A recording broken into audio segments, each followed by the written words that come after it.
100 शब्द प्रति मिनट की गति से डिक्टेशन डिक्टेशन 5 सेकंड से स्टार्ट होगा। Yes start. अध्यक्ष जी, वित्त मंत्री ने जो बजट पेश किया है और उसमें जो शिक्षा मंत्रालय का अनुदान है उसको देखकर बड़ा दुख होता है। शिक्षा जैसे जरूरी मसले की ओर सरकार का ध्यान पूरी तरह से नहीं गया है।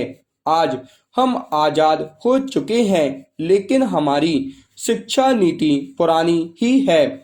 हमारी शिक्षा प्रणाली और अंग्रेजों की शिक्षा प्रणाली में कोई अंतर नहीं है।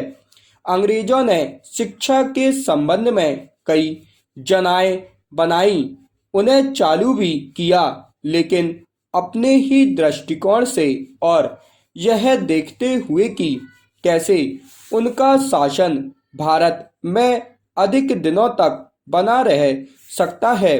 आज़ादी के 17 सालों में शिक्षा संबंधी किए गए कार्यों की ओर अगर हम नज़र दौड़ाएं तो देखेंगे कि सिवाय क्लर्क पैदा करने या बेकारी बढ़ाने के सरकार ने कुछ और कार्य नहीं किया है। स्कूल अवश्य खोल दिए गए हैं।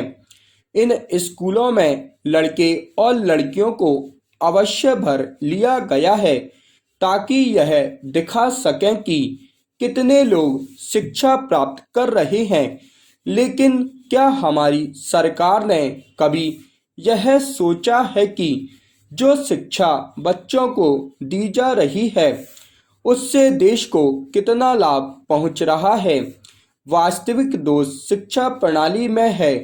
स्कूल और कॉलेज खोल देने से और उनमें बच्चों को भर लेने से यह न समझा जाए कि वे शिक्षित हो गए।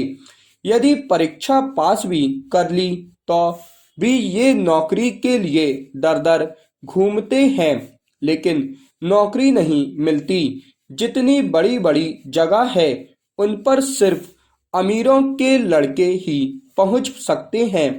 सरकारी स्कूलों में बच्चों की मानसिक उन्नति और उनके चरित्र निर्माण की ओर बिल्कुल ध्यान नहीं दिया जाता। खेल भी ऐसे खिलाए जाते हैं जो स्कूल तक ही सीमित रहते हैं। सरकार इसकी जिम्मेदारी शिक्षकों पर डालती है और कहा जाता है कि मास्टर अपनी जिम्मेदारी को नहीं समझते हैं, केवल अपनी ही पढ़ाई और अपने दूसरे कार्यों में व्यस्त रहते हैं। महोदय, मैं आपके द्वारा मंत्री महोदय से यह पूछना चाहता हूं कि उन्होंने इसके मूल कारणों की ओर भी ध्यान दिया है। क्या उन्होंने कभी यह सोचा है कि शिक्षक अपना तथा अपने बाल बच्चों का पेट कैसे भरते हैं? कई ऐसे राज्य भी हैं जहां शिक्षकों को वेतन वहां के मजदूर से भी कम मिलता है।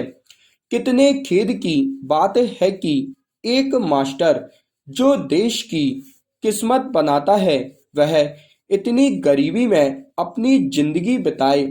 आप दुनिया के किसी भी मुल्क में चले जाएं, आप देखेंगे कि यहाँ शिक्षकों को सबसे ऊंचा स्थान प्राप्त है।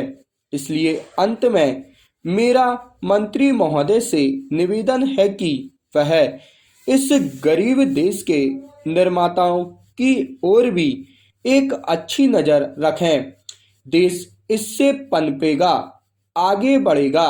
अगर हमने इस ओर ध्यान न दिया या कम ध्यान दिया तो वह दिन दूर नहीं जब आप जल्दी ही देख सकेंगे कि देश का विकास बिल्कुल ही रुक गया है। स्टॉप।